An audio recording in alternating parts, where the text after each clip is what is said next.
तो सभी सेवक भाइयों एवं बहनों को मेरा नमस्कार। तो आज हम एक बहुत ही महत्वपूर्ण विषय पर बात करने जा रहे हैं कि क्या उन लोगों को तीर्थ बनाकर देना उचित है जो परमात्मा एक मार्ग में नहीं है। क्या उनको तीर्थ देना सही रहेगा या नहीं। आज की इस वीडियो में हम इसी पर विस्तार से चर्चा करेंगे। तो सबसे पहले समझिए, मानव धर्म के संस्थापक महान त्यागी बाबा जुमदेव जी ने इस दुनिया के दुखी, गरीब, व्यसनों में डूबे और अंधविश्वासों में उलझे लोगों को एक भगवान, एक मार्ग और सच्चे धर्म की ओर जागरूक करने का काम किया।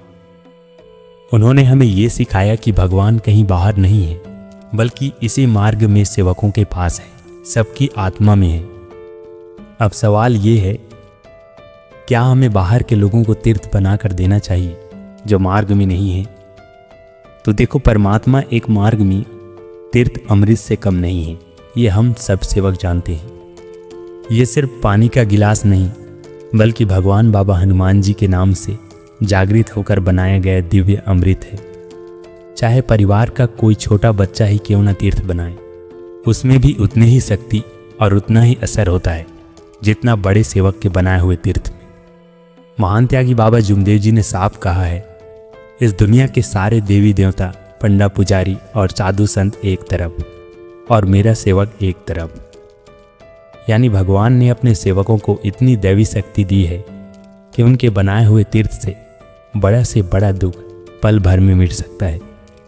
हम सब ने अनुभव किया है कि जब कोई नया व्यक्ति इस मार्ग में आता है और दुखी होता है या रहता है, चाहे कितनी भी गंभीर बीमारी हो, अगर उसे सेवक तीर्थ बनाकर देता है तो उसे तुरंत आराम मिलता है। यही उस व्यक्ति के लिए पहला चमत्कार होता है और उसे एहसास होता है कि वास्तव में भगवान इस मार्ग में जागृत है।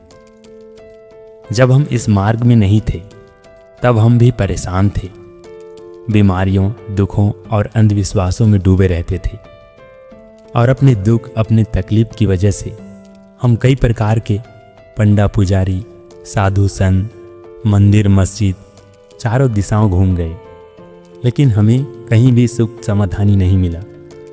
लेकिन मार्ग में आने के बाद जब हम बाबा के दिए हुए तत्व, शब्द और नियमों का पालन करते हैं तो हमें एहसास होता है कि असली शक्ति हमारे अंदर ही जागृत है और हम बाहर इधर उधर भटक रहे थे।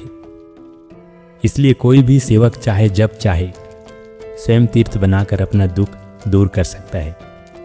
अक्सर सेवकों को जब दुखों से मुक्ति मिल जाती है और सुख शांति मिलने लगती है, लेकिन उसके बाद कई सेवक अहंकारी हो जाते हैं और बाबा के बताए हुए नियमों को भूल जाते हैं। जब गलतियां बढ़ती है तो दुख फिर से लौट आता है। ऐसे समय पर सेवक भगवान से क्षमा मांगकर तीर्थ बनाता है और अपने आप को फिर सुरक्षित करता है। लेकिन याद रहे, भगवान सब जानते हैं, हम उनसे कुछ भी छुपा नहीं सकते। अगर हम सिर्फ दिखावे के लिए क्षमा मांगेंगे पर असली व्यवहार नहीं बदलेंगे तो तीर्थ का असर धीरे धीरे कम हो जाएगा। अब असली मुद्दा ये है, क्या उन लोगों को तीर्थ देना सही है जो इस मार्ग में नहीं है।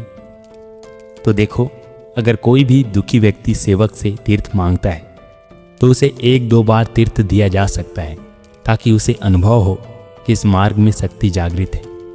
लेकिन बार बार तीर्थ देना उचित नहीं है, क्योंकि अगर उसे हर बार तीर्थ से आराम मिलता रहेगा तो वो मार्ग में जोड़ने का प्रयास नहीं करेगा, बल्कि ये सोचने लगेगा कि इनके पास कोई जादू है, बस तीर्थ से ही सब ठीक हो जाता है।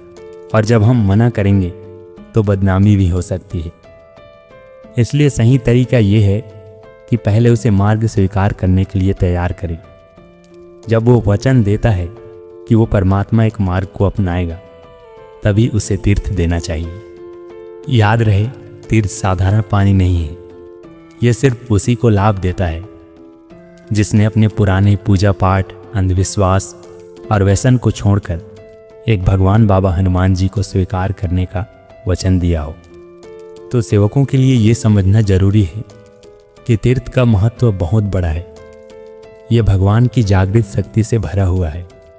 बाहर वालों को बार बार तीर्थ देना उचित नहीं है। अगर कोई सच में दुखी है तो उसे मार्ग में आने के लिए प्रेरित करें। अगर वो पूछता है तो उसे मार्ग के बारे में बताएं। मार्ग में प्रवेश करना या ना करना ये उसके ऊपर है, क्योंकि असली लाभ सिर्फ तभी मिलता है जब इंसान बाबा के बताए हुए नियमों को अपने जीवन में अपनाता है। तो अंत में मैं यही कहना चाहूँगा कि परमात्मा एक मार्ग में दिया गया तीर्थ सचमुच अमृत है। ये बड़े से बड़ा दुख और बीमारी मिटा सकता है, लेकिन इसका सही लाभ वही पा सकता है जो बाबा जुंगदेव जी के बताए हुए तत्व, शब्द और नियमों का सही से पालन करता हो।